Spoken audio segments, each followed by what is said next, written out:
E o Flamengo perdeu para o Independiente Del Valle por 5-0. Sim, acredite, 5-0 para o time do Equador. No vídeo de hoje do canal do Nicola te dou todos os detalhes sobre essa impiedosa derrota, a maior derrota já sofrida pelo Flamengo na Libertadores da América, e quero te falar também sobre o processo de escolha do Domenech Torrent. Havia gente dentro do Flamengo que defendia a contratação de Miguel Ángel Ramírez, houve inclusive um contato com o técnico espanhol do Independiente Del Valle.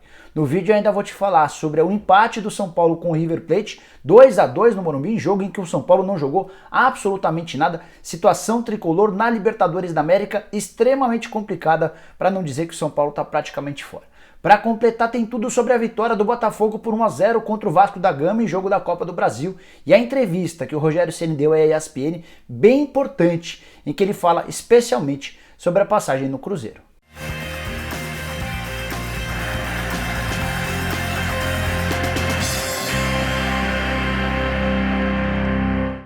Fala aí pessoal, eu sou o Jorge Nicola, bem-vindos a mais um vídeo do canal. E antes de passar todas as informações extremamente importantes que eu contei agora há pouco, quero dar um toque para você que manja muito de futebol e tá a fim de ganhar uma grana extra. Você precisa conhecer e entrar no SPM 365, o melhor fantasy game que existe no mundo do futebol.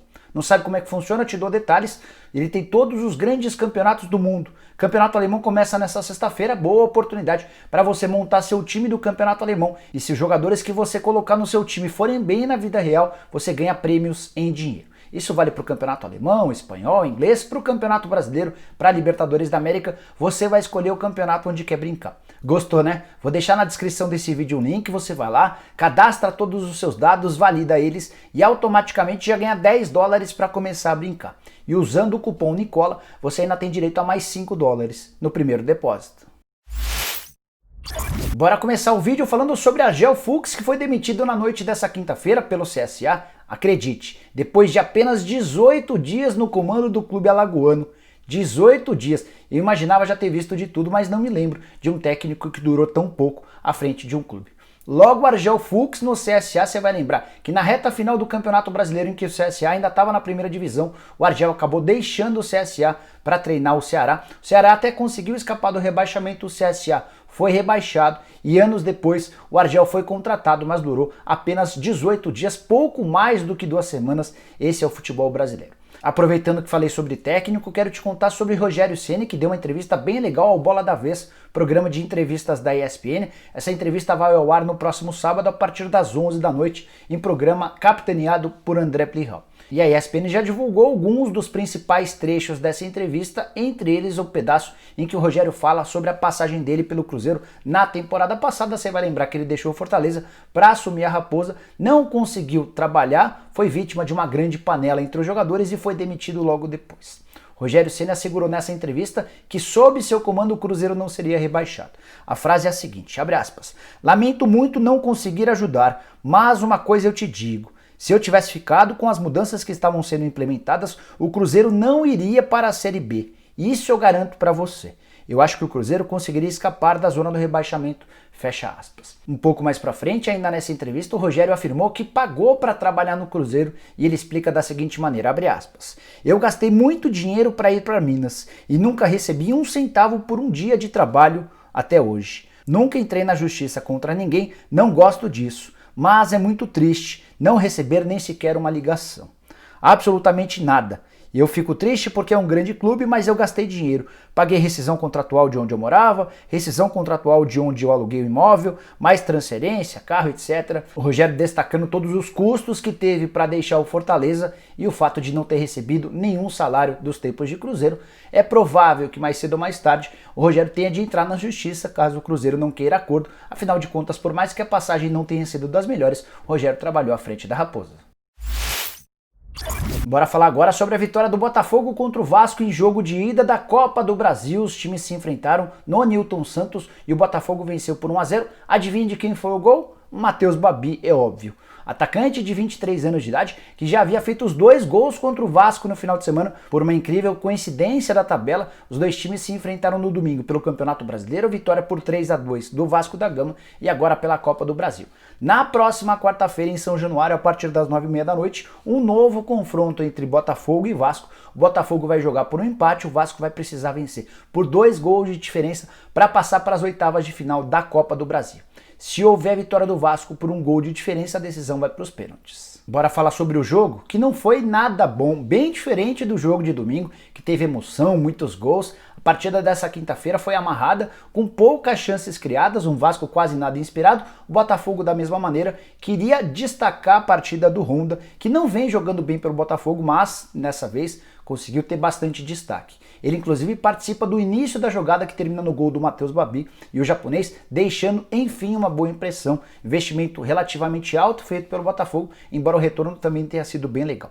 Queria te falar também que o Babi, com esse gol, chegou a 3 gols em 2 partidas contra o Vasco da Gama. Estou preparando uma matéria bem legal para contar um pouquinho sobre a condição contratual do Babi. Talvez na tarde dessa sexta-feira já traga todos os detalhes para você entender como é que o Botafogo adquiriu esse jogador Macaé e quais as condições. Caso surjam propostas, é natural que pela bola que o Matheus Babi está jogando, mais cedo ou mais tarde isso aconteça. Para completar, queria te contar que no final de semana o Vasco visita o Curitiba no Couto Pereira, enquanto o Botafogo recebe no Rio de Janeiro o Santos, a última partida dos dois times antes do confronto da volta da Copa do Brasil, jogo que vai valer muito. R$2.600.000 é essa cota prometida pela CBF para os times que alcançarem as oitavas de final da Copa do Brasil. Bora falar agora sobre o São Paulo, que ficou em situação bem difícil, para não dizer que está praticamente eliminado da Libertadores da América. O São Paulo, na noite dessa quinta-feira, no Morumbi, empatou em 2-2 com o River Plate, resultado até relativamente normal, levando em consideração que o River Plate é o atual vice-campeão da Libertadores e um dos melhores times do continente, sem sombra de dúvidas. É bem verdade que o time argentino não jogava há 6 meses. Desde a pandemia, o River não conseguiu entrar em campo, fez sua primeira partida contra o Tricolor e o 2-2 nem refletiu o que foi o jogo. O River Plate foi muito melhor do que o São Paulo. São Paulo se resumiu a 10 primeiros minutos bons. Todos os outros 80 minutos foram de domínio total do time argentino, que fez 2 gols e marcou também os 2 gols do Tricolor. Os 2 gols são paulinos nasceram de gols contra. Primeiro do Enzo Pérez aos 10 minutos, o Borré empatou aos 18. Aos 35 do segundo tempo, o Álvares colocou o River Plate na frente e 3 minutos depois, novamente com o gol contra, o Angeleri deu números finais à partida e esse placar de 2-2. Repito, o River Plate foi muito melhor do que o São Paulo. Mostrou muito mais qualidade, entrosamento, calma, tática. O Gallardo, técnico do River, mostrando o total domínio em relação à sua equipe. Já o Fernando Diniz tendo dificuldades, demorando para fazer a substituição. E depois ele justifica na entrevista coletiva, depois da partida, que demorou para fazer a substituição porque estava gostando do que via no São Paulo. Algo que só ele viu, porque o São Paulo no segundo tempo praticamente não existiu. E por que eu disse que o São Paulo está correndo um enorme risco de eliminação? A atual classificação do grupo tem a LDU com 6 pontos, River Plate e São Paulo com 4 e o Binacional com 3 pontos. No retorno, agora o São Paulo faz 2 jogos em sequência fora de casa. Primeiro visita a LDU na altitude, depois pega o River Plate na Argentina. E ele vai precisar em pelo menos um desses 2 jogos fazer 3 pontos. Se perder para a LDU, vai ter de vencer o River Plate na Argentina. Pelo que a gente viu na partida no Morumbi, essa chance é mínima, para não dizer zero, apesar de o futebol ainda pregar peças. Por isso, não vai bastar uma vitória do São Paulo contra o Binacional dentro de casa. E foi justamente o tropeço para o Binacional, eu tenho dito isso há bastante tempo, a derrota por 2-1 no Peru, que complicou de vez a situação do São Paulo. A LDU, no início dessa rodada, venceu o Binacional como visitante. A tendência é que o River Plate também consiga, até porque a LDU e o River Plate não pegaram o Binacional na cidade dele, na altitude. Pegaram em Lima por conta da pandemia do coronavírus. Vale a lembrança de que nos últimos 10 jogos da Libertadores, o São Paulo só conseguiu vencer 2, empatou outros 2 e perdeu 6 partidas. Se serve de alento, o São Paulo pelo menos conseguiu manter a invencibilidade contra times argentinos em Libertadores, jogando como mandante. Com o empate de ontem, são 3 empates e 9 vitórias em 12 jogos.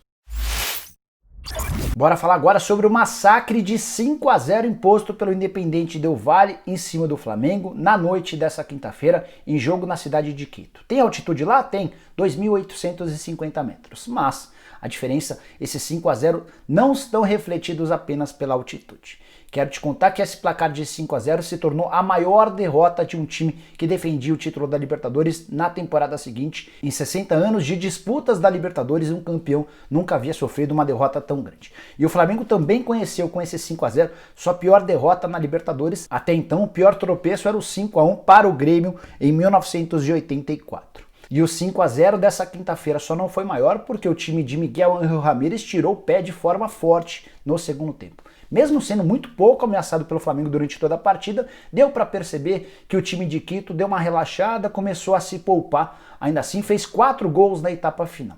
Queria destacar alguns dos números, as estatísticas da partida. O Del Valle terminou com 59% de posse de bola contra 41% do Flamengo. Mas o que chama atenção é o número de finalizações. 20 para o time equatoriano, 5 para o Flamengo. 457 passes trocados pelo Independiente Del Valle, apenas 288 pelo Flamengo. Até no número de faltas o Del Valle ganhou do Flamengo, 12 faltas para os equatorianos, 9 para os brasileiros. Tem muita coisa que explica o 5-0 além da altitude. Primeira delas, na minha opinião, o Domenech Torrent, mais uma vez mandando muito mal. Primeiro na escalação, ele pôs o William Arão como único protetor da defesa, os 4 meio-campistas um pouquinho à frente, com Everton Ribeiro de um lado, Arrascaeta do outro.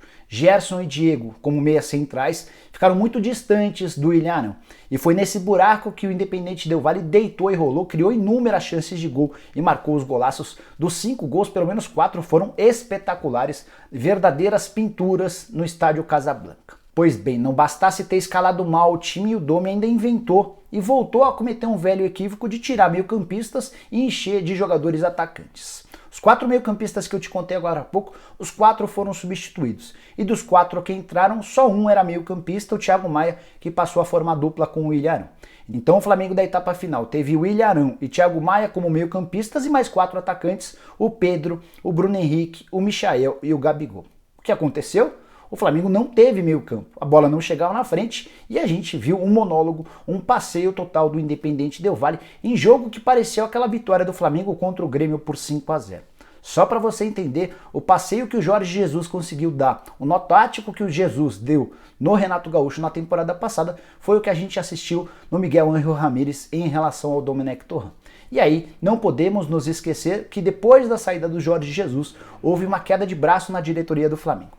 Marcos Braz pensando num técnico estrangeiro que viesse da Europa e o BAP, o vice-presidente de Relações Externas, trabalhando nos bastidores pela contratação do Miguel Ángel Ramírez. Depois que o Braz ouviu o não de Marco Silva, Leonardo Jardim e Carlos Carvalhal, o BAP chegou a entrar em contato com Miguel Ángel Ramírez para tentar a contratação do técnico espanhol que trabalha no Equador. Foi nesse momento que o Braz, se sentindo fragilizado e com medo de um vice que não é do departamento de futebol tomar a decisão para contratar um novo técnico, que o Braz acelerou o processo de contratação do Domenech Torrent, mesmo sem ter a convicção de que ele era o cara perfeito para substituir o Jorge Jesus. E o tempo tem mostrado que o Domenech Torrent foi um grande equívoco. O cara, em 11 partidas à frente do Flamengo, já tem as mesmas 4 derrotas de toda uma temporada inteira de Jorge Jesus à frente do Flamengo. Retrospecto do Domenech Torrent nesses 11 jogos. Ele tem 5 vitórias, 2 empates e 4 derrotas, 51% de aproveitamento dos pontos. São 13 gols marcados e, acredite, 18 gols sofridos. Média bem superior a 1 gol por jogo. A média atual é de 1,63 gol por jogo. É a 4ª pior defesa do Campeonato Brasileiro e a 4ª pior defesa da Libertadores da América. E levando em consideração todos esses números horrorosos, e lembrando que o Flamengo do Dome só fez um único grande jogo, aquela vitória contra o Fluminense no Fla-Flu, nem a vitória contra o Bahia me convenceram, o Bahia é extremamente desorganizado, por isso 5-3. Então, baseado nisso, só um bom jogo em 11 partidas, dá para dizer sim que o Dome começa a correr risco, especialmente se não conseguir vencer ou fazer um bom jogo na próxima terça-feira contra o Barcelona em Guayaquil, nova partida na Libertadores em território equatoriano. Ótima oportunidade para o Dome corrigir erros e fazer com que seu Flamengo evolua, porque se o nível de atuação for repetido na próxima terça-feira, nem o Marcos Braz vai conseguir segurar o emprego do Dome. E só para não parecer oportunista nesse momento, vale a lembrança de que desde o princípio, quando o Flamengo decidiu contratar o Domenech Torrent, eu sempre me mostrei contrário. Não entendia que um cara que só porque foi auxiliar técnico do Guardiola por mais de 10 anos, ele estava capacitado para comandar um time como o Flamengo e gostava da ideia da contratação do Miguel Ángel Ramírez. O jogo de ontem foi uma grande mostra de que Miguel Ángel Ramírez, mesmo com muito mais tempo de trabalho, mas com um time de muito menor investimento, faz com que sua equipe jogue de forma muito bonita, extremamente capacitada com bola, que se defende bem, dá gosto de ver o Independente Del Valle jogar. Já o Flamengo do Domenech Torrent, que já havia perdido na última rodada do Campeonato Brasileiro por 2-0 para o Ceará, parece um grande catado. E aí vale a observação também sobre a relação do Domi com alguns jogadores do elenco. Será que esses caras estão correndo pelo espanhol? Usa o espaço para comentários para deixar sua opinião. Bom, pessoal, não é essas as informações que eu queria dividir com vocês na manhã dessa sexta-feira. Espero que vocês tenham curtido o vídeo, deixem um like por aqui. Quem ainda não se inscreveu no canal do Nicola vai resolver esse problema agora mesmo. Só apertar o botãozinho vermelho de inscreva-se que aparece por aqui. Aproveita e aperta o sininho para receber notificações toda vez que eu fizer vídeo novo ou live. Para fechar, queria lembrar que você pode virar membro do canal do Nicola e passar a ter direito a uma série de vantagens, como por exemplo estar no bolão do Nicola. Daqui a pouquinho vou postar os jogos do final de semana do Campeonato Brasileiro. Você vai lá, deixa seus palpites se você for membro e se mandar bem, se fizer bastante ponto, vai concorrer a uma camisa oficial do seu time do coração. Beleza? A gente se vê de tarde. Tchau, tchau!